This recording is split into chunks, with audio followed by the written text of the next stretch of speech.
और आपका स्वागत है हमारे यूट्यूब चैनल हिस्ट्री चैंपियन में। तो जैसा कि आप जानते हो, आपका जो पेपर होने वाला है आधुनिक काव्य का, कौन सा पेपर होगा भाई आपके सामने? जो आपका जो पेपर होने वाला है आधुनिक काव्य का, उससे संबंधित आपके सामने जितने महत्वपूर्ण प्रश्न होने वाले हैं, सारे के सारे आपको करवाने वाला हूँ। ये एक प्रकार की मास्टर क्लास होगी। कौन सी क्लास होगी भाई? एक प्रकार की मास्टर क्लास देखने को मिलेगी। इसमें अपन कंप्लीट रिवीजन करेंगे। क्या करेंगे? अपन आपके सामने कंप्लीट रिवीजन करेंगे प्रत्येक यूनिट का, unit first, second, third, fourth का। बस आपको क्या करना है, वीडियो को पूरा देखना है, चैनल को सब्सक्राइब कर देना और अपने दोस्तों को जरूर से शेयर कर देना है। और ये जो पीडीएफ पढ़ा रहा हूँ, ये आपको फ्री में हमारे टेलीग्राम चैनल पे मिल जाएगी, लेकिन मिलेगी उसी बच्चे को जो चैनल को सब्सक्राइब करेगा। अपन ने 30,000 सब्सक्राइबर का टारगेट ले रखा है। सभी बच्चे चैनल सब्सक्राइब करो। जो जो बच्चा चैनल को सब्सक्राइब कर देगा, उसको फ्री में ये पीडीएफ देखने को मिल जाएगी। क्या देखने को मिल जाएगी? फ्री में ये पीडीएफ देखने को मिल जाएगी। साथ के साथ कोने में जो व्यू प्रोडक्ट वाला ऑप्शन है, कौन सा ऑप्शन है? व्यू प्रोडक्ट वाला ऑप्शन है। इस पर क्लिक करके अगर फ्लिपकार्ट और मित्रा से कोई प्रोडक्ट खरीदना चाहते हो, सबसे ज्यादा डिस्काउंट आपको मिलेगा, तो जरूर से जाकर खरीद सकते हो भाई।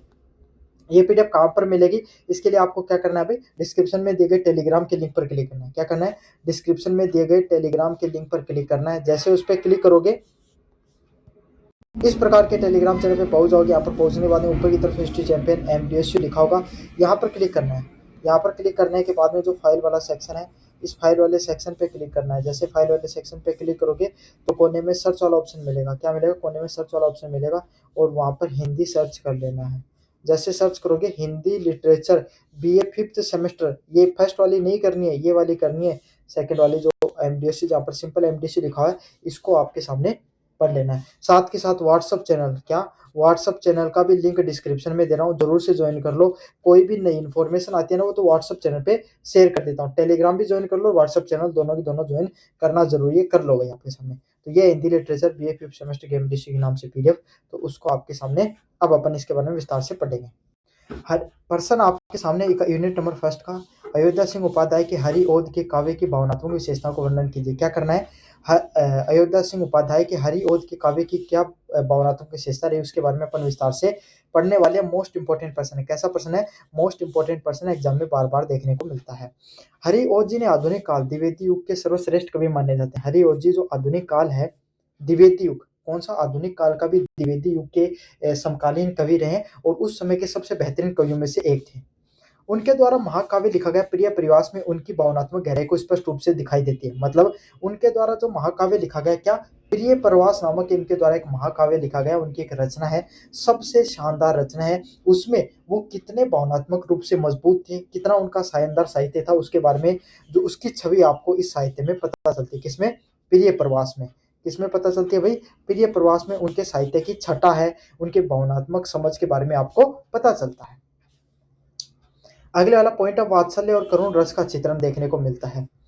प्रिय प्रवास में यशोदा का कृष्ण के प्रति वात्सल्य, देखो वात्सल्य रस होता है ना, वात्सल्य रस में क्या होता है? एक माता का अपने छोटे बच्चे के प्रति जो प्रेम होता है ना, उसको वात्सल्य रस के नाम से जाना जाता है। समझ? प्रेम भी कई प्रकार के होते हैं। जैसे एक स्त्री का पुरुष के प्रति जो प्रेम होता है, प्यार जिसको अपन बोलते हैं, उसको श्रृंगार रस बोलते हैं। एक छोटे बच्चे के द्वारा अटकेलियां की जाती हैं, तो उसकी माता पिता का उसके प्रति जो प्रेम होता है, उसको वात्सल्य रस के नाम से जाना जाता है। तो दोनों प्रेम में आपको अंतर समझना, उसको अपन ममत्व या ममत्व भी आपके सामने बोला जाता है। तो यही चीज माता यशोदा है, उनका भगवान श्री कृष्ण के प्रति आपके सामने जो प्रेम है, वो वात्सल्य रस है, उसके बारे में वहां पर बताया गया है। उनके मथुरा चले जाने पर ब्रजवासियों की करुणा और विरह वेदना का अत्यंत मार्मिक दर्शन देखने को मिलता है। क्या देखने को मिलता है? जब आपके सामने उनके मथुरा चले जाने पर, जब आपके सामने, जब भगवान श्री कृष्ण है, वो जब छोटे थे तब वही ब्रज में रहा करते थे आपके सामने, है ना? ब्रज में रहा करते थे, और फिर वहां से आपके सामने जब वो वहां से मथुरा चले जाते हैं अपने राजपाट को संभालने के लिए, अपने जब वो राजा बन गए थे तो वहां को संभालने के लिए जब वो मथुरा चले जाते हैं, तो वहां के जो ब्रजवासी हैं, क्या है? वहां के जो रहवासी हैं, ब्रजवासी हैं, उनकी क्या आपके सामने, उनका जो भगवान श्री कृष्ण के जो प्रति प्रेम था, वो प्रेम उमड़ पड़ता है। सब के सब परेशान हो जाते हैं, और वो उस समय कैसे महसूस करते हैं भाई? मैं आपको एक छोटा सा उदाहरण दूं। आपके घर पे कभी ना कभी कोई दूसरा व्यक्ति आ जाए और वो चला जाता, आपको बुरा लगता है ना? आपको मतलब बुरा तो नहीं लगता, लेकिन मतलब अंदर से खालीपन रहता है। अब सोचो एक घर में एक छोटा बच्चा है, सारे दिन सभी लोगों को आपको मन बहला कर रखता है, तरह-तरह की अठखेलियाँ करता है ना, आपको उसके साथ पूरा मन लग गया है और अचानक से वो आपको छोड़कर चला जाए तो आपका 2-3 दिन मन नहीं लगता ना। तो उसी तरीके से भगवान श्री कृष्ण, वो तो खुद स्वयं भगवान थे, अनेकों प्रकार की क्रियाएँ करा करते थे, तो वो जब आपके सामने ब्रज से छोड़कर मथुरा चले जाते हैं, तो वहाँ के जो ब्रजवासी हैं, उनकी आपके सामने एकदम करुण, दिव्य और विरह वेदना, जब कोई एक व्यक्ति दूसरे व्यक्ति से अलग होता है, तो उस समय जो भावना का जागरण होता है, खालीपन का महसूस होता है, उसको विरह कहा जाता है। तो विरह वेदना के बारे में बहुत ही ज़्यादा मार्मिक रूप से चित्रण किया गया है। राधा का नवीन व लोक कल्याणकारी रूप। हरि ओज जी ने राधा को केवल एक विरहिणी नायिका के रूप में प्रस्तुत नहीं किया है। मतलब राधा जी को सिर्फ आपके सामने उन्होंने छोटे रूप में नहीं दिखाया है। किसके रूप में? एक विरहिणी के रूप में। इसके रूप में एक विरहिणी के रूप में उन्होंने प्रदर्शित नहीं किया है, बल्कि उनका स्वरूप एक नायिका के रूप में भी दिखाया गया है। किसके रूप में दिखाया गया है? उनका स्वरूप एक नायिका के रूप में भी दिखाया गया है, कि जैसे एक जो आपके सामने एक नायिका होती है, एक जो आपके सामने स्त्री होती है ना, उसके रूप में उसको दिखाया गया है। समझ में आ गया? मतलब एक विरहिणी भाई, जब एक स्त्री अपने प्रेमी, एक प्रेमिका अपने प्रेमी से दूर होती है, तो उस वजह से आपके सामने जो एक स्त्री या पुरुष की जो हालत होती है, उसको विरहिणी अवस्था बोला जाता है। तो उस अवस्था के रूप में उनको नहीं दिखाया गया है कि जब वो भगवान श्री कृष्ण से दूर हो जाती है, बल्कि एक लोक सेविका के रूप में प्रस्तुत किया गया। मतलब वो जनता की सेवा करने वाली के रूप में भी उनको प्रस्तुत किया गया, जो अपने व्यक्तिगत दुखों को भूलकर समाज सेवा में लग जाती है। जो आपके सामने भगवान श्री कृष्ण के दूर हो जाने से जो समाज में जो व्याप्त आपके सामने जो थोड़ा खालीपन है, उसको दूर करने में वो लग जाती है। उनको एक समाज सेवी के रूप में भी दर्शाया गया है। अगले वाला पॉइंट है प्राकृतिक चित्रण। उनके काव्य में प्रकृति केवल पृष्ठभूमि नहीं है। मतलब हरि ओज जी का काव्य जब आप पढ़ते हो, तो प्रकृति का जो चित्रण है वो आपके सामने, पृष्ठभूमि क्या होता है? पीछे की तरफ, मतलब बैकग्राउंड में ही नहीं लिखा गया है, बल्कि यह मानव की भावनाओं के संवेदना भी प्रकट करती है। मतलब प्रकृति को आपके सामने मनुष्य की भावनाओं से जोड़ दिया गया। कैसे जोड़ा गया? भाई आपके सामने एक बात बताओ, जब आप किसी भी व्यक्ति के प्रेम में हो और उसी के साथ आपके सामने क्या दिखाया जाए? उस प्रकृति को ऐसे दिखाया जाए कि भाई उस व्यक्ति के आने से मेरे जीवन में क्या हो गए, जैसे बागवान खिलते हैं, उससे बागवान से खुल गए, है ना? इस प्रकार की बातें की जा रही है। चांदनी रात का प्रयोग हो गया, चिड़ियों का खिलखिलाना हो गया, ऐसा चीज दिखाई दे रही है। तो इससे क्या होती है? प्रकृति है ना, वो कोई भी मनुष्य की भावनाओं को और तेज तेज करने का काम करती है। तो यही हरिओत जी ने भी क्या, प्रकृति को केवल पृष्ठभूमि के रूप में प्रयोग नहीं किया है, बल्कि कोई भी मनुष्य की जो भावनाएं हैं उसके प्रति संवेदनाओं को भी प्रकट करने का काम किया है। अगले वाला पॉइंट है नीति और आदर्श की स्थापना। उनके काव्य में भारतीय संस्कृति के उच्च आदर्श, कर्तव्य निष्ठता और मानवतावाद की प्रबल भावना देखने को मिलती है। क्या देखने को मिलती है? उनके द्वारा जो साहित्य लिखा गया, उसके अंदर भारतीय संस्कृति के अंदर, जो भारतीय संस्कृति है उसके क्या आदर्श हुआ करते थे, क्या हुआ करते थे, अपने भारतीय संस्कृति के क्या आपके सामने आदर्श हुआ करते थे, क्या भावनाएं हुआ करती थी, उसके बारे में देखने को मिलता है।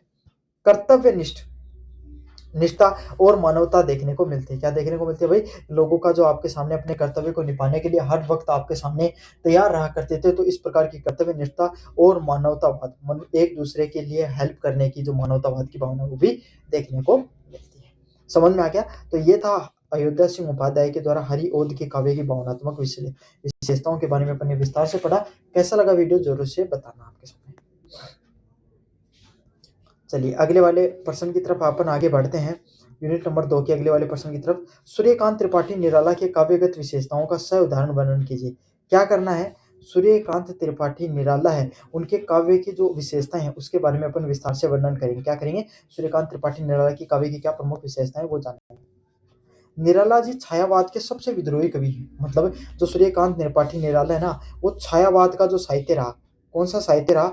छायावाद का जो साहित्य है उसके सबसे प्रसिद्ध कवि हैं, समझ, सबसे विद्रोही कवि हैं। क्या है? सबसे विद्रोही कवि हैं आपके सामने। और उनको ओजस्वी कवि के रूप में भी जाना जाता है। कैसे कवि के रूप में? एक ओजस्वी कवि के रूप में जाना जाता है, एक शानदार साहित्यकार के रूप में भी उनको जाना जाता है। क्यों भाई, ऐसा क्यों है? पहला पॉइंट है मुक्त छंद के प्रवर्तक। मतलब उनके द्वारा जो साहित्य का प्रयोग किया गया उसमें मुक्त छंद का बहुत ज्यादा प्रयोग किया जाता है। किसका प्रयोग किया जाता है? मुक्त छंद का। समझ में आ गया? मुक्त छंद का उन्होंने बहुत ज्यादा प्रयोग किया है। उन्होंने हिंदी कविताओं को छंदों के बंधन से मुक्त किया गया। वो आपके सामने मुक्त छंद क्या होता है? रीतिबद्ध है ना, रीति सिद्ध और रीति मुक्त, ये तीन प्रकार के साहित्य की रचनाओं के प्रकार हुआ करते थे। रीतिबद्ध मतलब वो प्रकार के साहित्यकार जिन्होंने अपने साहित्यों के रचनाओं में जो रीति मतलब नियम कायदों का प्रयोग करके ग्रामेटिकल रूप जैसे छंद हो गए, अलंकार, उनका बहुतायत में प्रयोग किया, उनके नियमों के हिसाब से प्रयोग किया, उसको रीतिबद्ध काव्य के नाम से जाना जाता है। समझ में आ गया। अगले वाले काव्य रचनाकार हुए रीति सिद्ध, वो वाले साहित्यकार जिन्होंने साहित्य की रचना करते वक्त कुछ आपके सामने जो छंद और अलंकारों का प्रयोग किया जहां जरूरत पड़ी, और कुछ स्वतंत्र रूप से किया।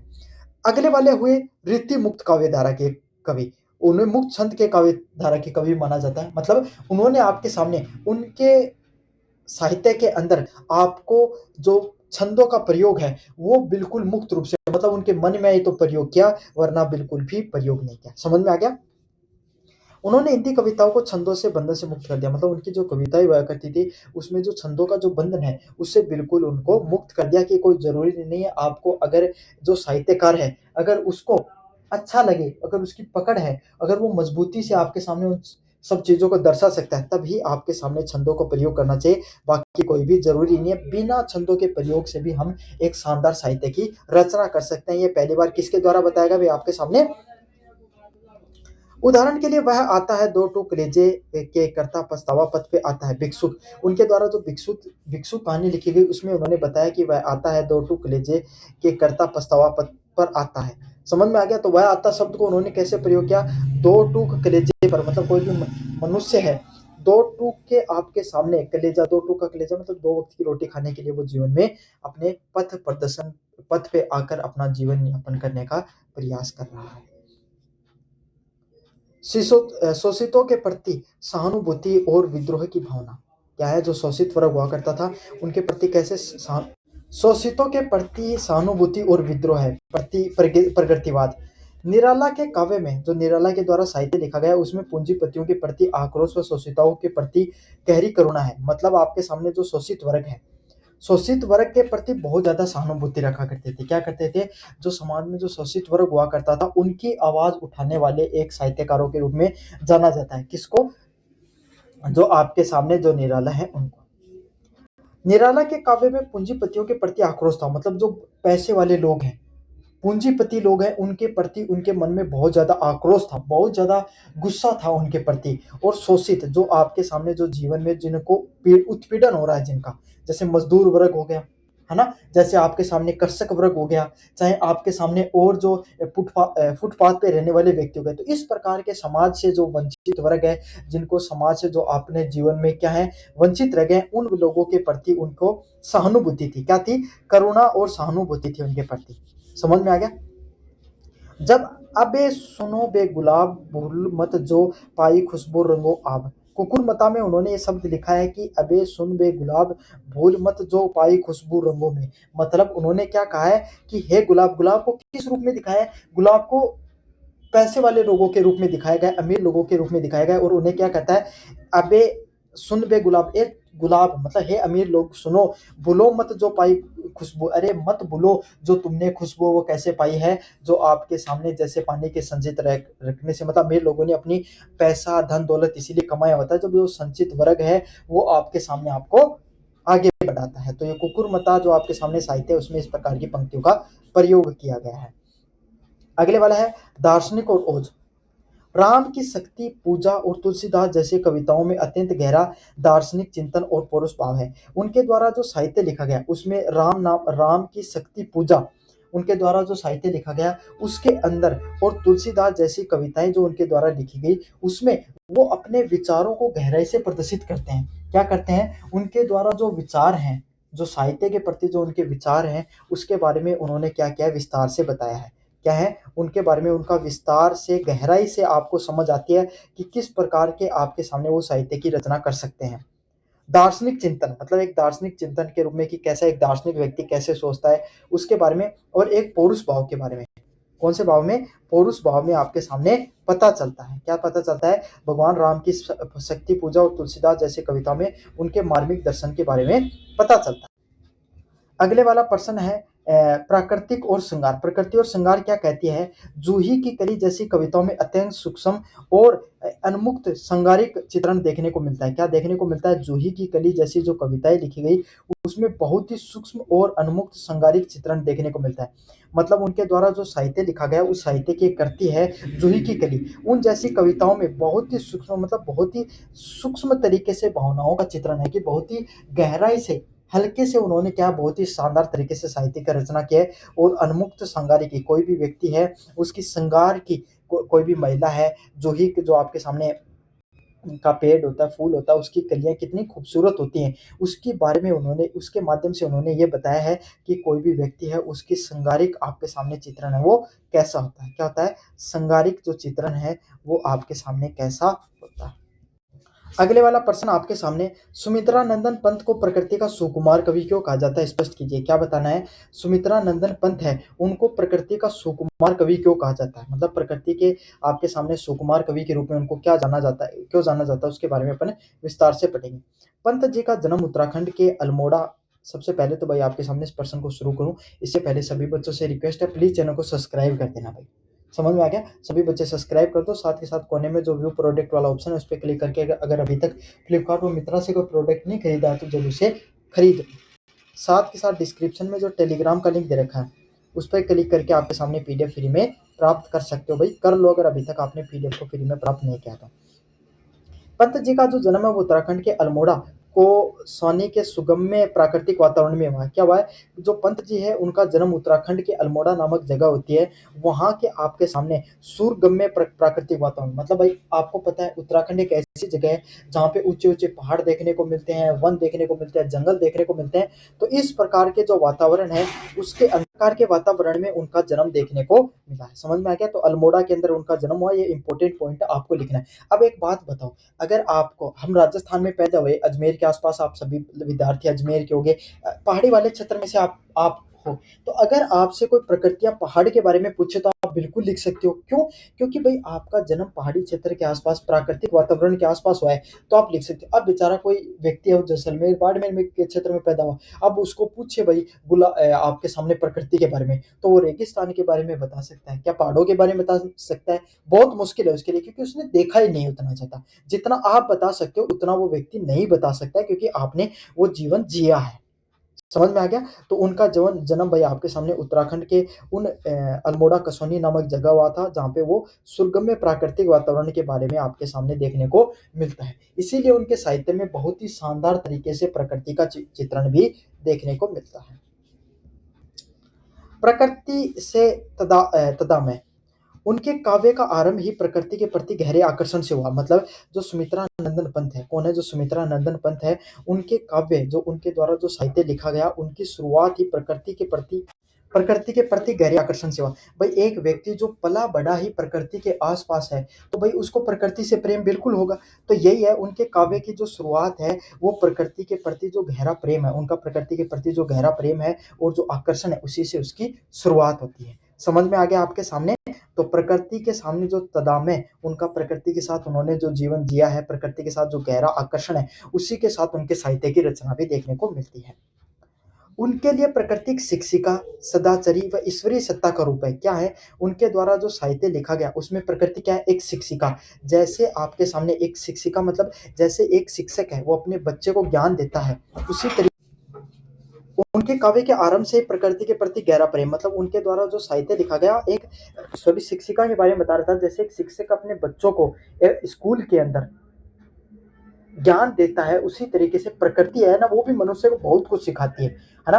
प्रकृति से आप बहुत कुछ सीख सकते हो जीवन में। जैसे भाई नदियां वो पहाड़ को चीर कर हो जाती हैं, अपना रास्ता खुद बनाती हैं, तो उसी तरीके से आप जीवन में संघर्ष करना सीख सकते हो कि जीवन में कितना भी मुश्किल समय आए, जीवन में संघर्ष करते रहो, पहाड़ जैसी चुनौतियों को भी आप पार कर सकते हो। समझ में आ गया? बर्फबारी जैसी विषम परिस्थितियों में भी प्रकृति वो अपना स्वरूप नहीं खोती है। प्रकृति में आपके सामने एक ऋतु आती है जिसमें पतझड़ मौसम में सारे के सारे पेड़ पौधों के पत्ते झड़ जाते हैं, है ना। फिर आपके सामने वसंत ऋतु आती है जिसमें फिर से पत्ते आते हैं। तो जीवन की यही है कि जीवन में आपके सामने जो जीवन है उसमें ऐसा पल भी आएगा जब आप जीवन में निराश भी होंगे, जीवन में ऐसा पल भी आएगा जब आपके जीवन में आपको खुशियां भी आएंगी। तो ना तो खुशियों में आपको बहुत ही ज्यादा उछल कूद मचा देनी है, ना ही आपके जीवन के मुश्किल समय में आपको ज्यादा परेशान होना है। तो यही है इसके बारे में। दोनों प्रकृति से अपन जीवन की बहुत सी चीजों के बारे में जीवन में सीख सकते हैं। समझ में आ गया। सहचरी और ईश्वरीय सत्ता का रूप है। कैसे एक जीवन में जो सहचरी मतलब एक दोस्त के रूप में, सिर्फ ऐसा ही नहीं है कि प्रकृति आपके सामने आपको संरक्षण देती है, एक शिक्षिका के रूप में काम करती है, प्रकृति एक सहचरी भी है। प्रकृति क्या है, एक सहचरी के रूप में, एक दोस्त के रूप में भी काम करती है। और ईश्वरीय सत्ता, जैसे ईश्वर की सत्ता होती है ना, ईश्वर मनुष्य को संरक्षित करता है, बचाने का काम करता है, सर्वोच्च शक्ति है मनुष्य को जीवन में आगे बढ़ने पर आपके। ईश्वरीय सत्ता का भी रूप है। जैसे ईश्वर मनुष्य को संरक्षित करता है, प्रकृति भी संरक्षित करती है। प्रकृति आपको स्वच्छ जल देती है, प्रकृति आपको स्वच्छ हवा देती है, प्रकृति आपको जीवन में अदम्य साहस सिखाती है, प्रकृति आपको वो हर सब चीज देती है जो एक ईश्वर से हम प्राप्ति की बात करते हैं। समझ में आ गया। और मैं आपको बता रहा हूँ, इस सृष्टि में मनुष्य के अनुसार अन्य कोई ऐसा जीव नहीं है जो प्रकृति के अलावा किसी चीज पर निर्भर हो। हाथी है ना, अपना घर भी उसका प्रकृति है, खाना भी उसका प्रकृति है ना, जीवन जनजीवन भी उसका प्रकृति है, सब कुछ प्रकृति से प्राप्त कर लेता है। मनुष्य है जिसको कृत्रिम चीजों की जरूरत पड़ती है। तो यही है, एक ईश्वर के रूप में भी शिक्षिका, सहचरी और ईश्वर, तीनों के रूप में प्रकृति काम करती है, और उसके बारे में उन्होंने विस्तार से बताया है। अगले वाला पॉइंट, मानवीकरण। उन्होंने प्रकृति की जड़ों को, प्रकृति के जड़ उपादानों, बादल, नौका, प्रवर्त के मानव के रूप में सजीव कर दिया है। उन्होंने क्या कर दिया है, जो प्रकृति है उसकी जड़ों को अलग अलग रूपों में बताया है। उनकी प्रकृति है, उनको बादल के रूप में बताया उन्होंने, नौका के रूप में समझाया कि कैसे नौका चलती है, कैसे पर्वत है। तो सबके रूप में उनको देखा है, मतलब हर प्रकृति के जितने रूप है ना, उनको मानवीकरण कर दिया, मतलब उनको मनुष्य के रूप में रखकर उसके बारे में बताया है। जैसे चांद, जैसे आपके सामने भाई कोई भी मनुष्य, उसको चांद की उपमा देकर उसके बारे में बता दिया जाता है। तो सुमित्रा नंदन पंत है ना, उन्होंने जब भी कोई साहित्य की रचना की, सुमित्रा नंदन पंत ने जब भी अपने साहित्य की रचना की, तो उनके साहित्य की खास बात हुआ करती थी। वो जब भी अपने साहित्यकार के कोई नायक और नायिका की बात करते थे तो उसको प्रकृति से जरूर जोड़ते थे। क्या करते थे, उसको प्रकृति से जरूर जोड़ते थे, और अलग अलग रूपों में उन्होंने जोड़ने का काम किया। किसी को बादल बताया, जैसे कोई प्रेमी और अपने प्रेमिका के बारे में संदेश पहुंचाना चाह रही है, या प्रेमिका प्रेमी के लिए संदेश पहुंचाना चाह रही है, तो बादल के माध्यम से पहुंचा रही है। समझ में आ गया। तो एक संदेश वाहक के रूप में आपके सामने बादल को बना दिया। नौका, जीवन में आगे बढ़ने के लिए जैसे नौका वो निरंतर बढ़ती रहती है, इस प्रकार से पर्वत, जैसा कोई व्यक्ति है, कोई साहसी व्यक्ति के जीवन के बारे में बताना है, तो उसको नौका पर्वत का रूप दे दिया कि पर्वत की तरह आपको अडिग सदैव जीवन में संघर्षशाली व्यक्ति के रूप में आपको रहना चाहिए। तो इसी तरीके से जो प्रकृति के जो अनेक स्वरूप है, क्या है, प्रकृति के जो अनेक स्वरूप हैं, उसी के रूप में आपको सामने जोड़ने का उन्होंने काम किया है। मानव के रूपों को सजीव, मतलब जो एक मनुष्य का जो स्वरूप होता है उसको उन्होंने अलग अलग रूपों में जोड़कर सजीव करने का काम किया है। अगले वाला है कोमल कांत पदावली। उनकी भाषा अत्यंत मधुर है। कोई भी व्यक्ति, भाई आप एक बात बताओ, अगर कोई भी व्यक्ति का अगर आप साहित्य पढ़ना चाहते हो, तो उस व्यक्ति का साहित्य पढ़ोगे जो व्यक्ति आपके सामने एकदम सरल सुगम भाषा का प्रयोग करता है। तो इसी तरीके से सुमित्रा नंदन पंत है, उनकी भाषा भी कैसी है, बहुत ही ज्यादा मधुर है। कैसी भाषा का प्रयोग किया है, मधुर भाषा का प्रयोग किया है। चित्रात्मक भाषा है, कैसी, चित्रात्मक भाषा, चित्रों का बहुत ज्यादा प्रयोग किया है। और ध्वन्यात्मक भाषा है, मतलब आप जब उनको पढ़ते हो तो उनको प्रकृति के सुकुमार के रूप में व्यक्त करने का काम किया। मतलब प्रकृति कितनी मधुर होती है, प्रकृति आपके सामने, प्रकृति कितना मधुर स्वरूप है प्रकृति का, उसी तरीके से इन्होंने क्या किया है, प्रकृति का जो स्वरूप है मधुर चित्रात्मक। मतलब देखो एक बात बताओ, प्रकृति के बारे में अगर आप लिख रहे हो और उसमें अगर चित्रात्मक भाषा का प्रयोग नहीं हो रहा, आपके दिमाग में अगर उस साहित्य को पढ़कर दिमाग में अलग अलग प्रकार के पर्वत के, नदियों के, बादलों के अगर चित्र अगर आपके दिमाग में नहीं बने, तो फिर वो साहित्य निरर्थक है ना। तो इसी तरीके से सुमित्रा नंदन पंत ने जो भी साहित्य लिखा, उस साहित्य को जब आप पढ़ते हो तो आपके दिमाग में अलग अलग प्रकार के प्राकृतिक चित्रण भी बनते हैं। समझ में आ गया, क्यों, क्योंकि भाषा बहुत ज्यादा मधुर है, प्रवीण भाषा का प्रयोग किया गया, चित्रात्मक है, चित्र आपके दिमाग में बनने लग जाते हैं, और ध्वन्यात्मक भाषा का भी उनके द्वारा प्रयोग किया गया है। समझ में आ गया। कोमलकांत पदावली में उनको यह जाना जाता है। उदाहरण की बात करें, मोह माया से दूर वो प्रकृति को चुनते हैं, छोड़ दुमों की मर्द छाया, प्रकृति तोड़ प्रकृति से भी माया, क्या कह रहे हैं? मोह माया से दूर वे प्रकृति को चुनते हैं। मतलब कोई भी मनुष्य जो प्रकृति को मोह माया मतलब आपका जो सांसारिक जीवन है ना, आपके भाई घर गृहस्थी को जो जीवन है, आपके अपने माता पिता है, आपके जो शादी विवाह वाला जीवन है, जो भी जीवन है आपका परिवार है, उसको मोह माया का जीवन बोला जाता है। तो इन सब चीजों को छोड़कर वे प्रकृति को चुनते हैं। कौन चुनते हैं? छोड़ दुर्मोह की मर्द छाया, तोड़ प्रकृति से माया, प्रकृति से भी माया, बोल तेरे बाल जाल से कैसे उलझा दे लोचन। क्या कह रहा है? छोड़ दुर्मोह की मर्द छाया, मतलब आपको क्या करना है? आपको जो आपका ये मोह माया पूर्ण जीवन है, इसको छोड़कर आपके सामने प्रकृति का जो संरक्षण है, उसको स्वीकार आपको कर लेना चाहिए। समझ में आ गया? अगले वाला पॉइंट है, तेरी बाल जाया में कैसे उलझा दूं लोचन। तो आपकी जो प्रकृति है उसके रूप चित्रण की उन्होंने बात की गई है कि लोचन मतलब आंखें होती हैं, कि भाई मैं तुम्हारी जो प्रकृति का जो स्वरूप है उसके अंदर अपने जो नैनों की जो आपके सामने दृष्टि है उनको हो जाता है। समझ में आ गया आपको? अच्छा प्रश्न है, एग्जाम में बार बार पूछने को मिलता है, जरूर से इस प्रश्न को आपको अच्छे से करके चले जाना है। अगले वाला पॉइंट है, महादेव वर्मा के काव्य में विरह वेदना की अभिव्यक्ति का विश्लेषण कीजिए। क्या करना है? जो महादेवी वर्मा है, कौन है? महादेवी वर्मा है। जो महादेवी वर्मा है उनके द्वारा जो काव्य लिखा गया है उसमें विरह वेदना, कौन सी वेदना? विरह वेदना है। तो विरह वेदना की अभिव्यक्ति के बारे में बताना, आपको क्या बताना है? महादेव वर्मा के काव्य में जो विरह वेदना है उसकी अभिव्यक्ति कैसे होती है, कैसे आपको उनके विरह वेदना से संबंधित जो साहित्य वो देखने को मिलता है, उसको आपको क्या करना है? विश्लेषण करना है। क्या करना है भाई? विश्लेषण करना है, उसके बारे में आपको विस्तार से बताना है। काफी ज्यादा महत्वपूर्ण प्रश्न है, एग्जाम में बारंबार देखने को मिलता है। आगे बढ़ने से पहले सभी बच्चों से रिक्वेस्ट करना चाहूंगा कि प्लीज चैनल को जोर से सब्सक्राइब कर दो भाई। 30,000 सब्सक्राइबर का टारगेट है, उसको अपन अचीव करवा दो।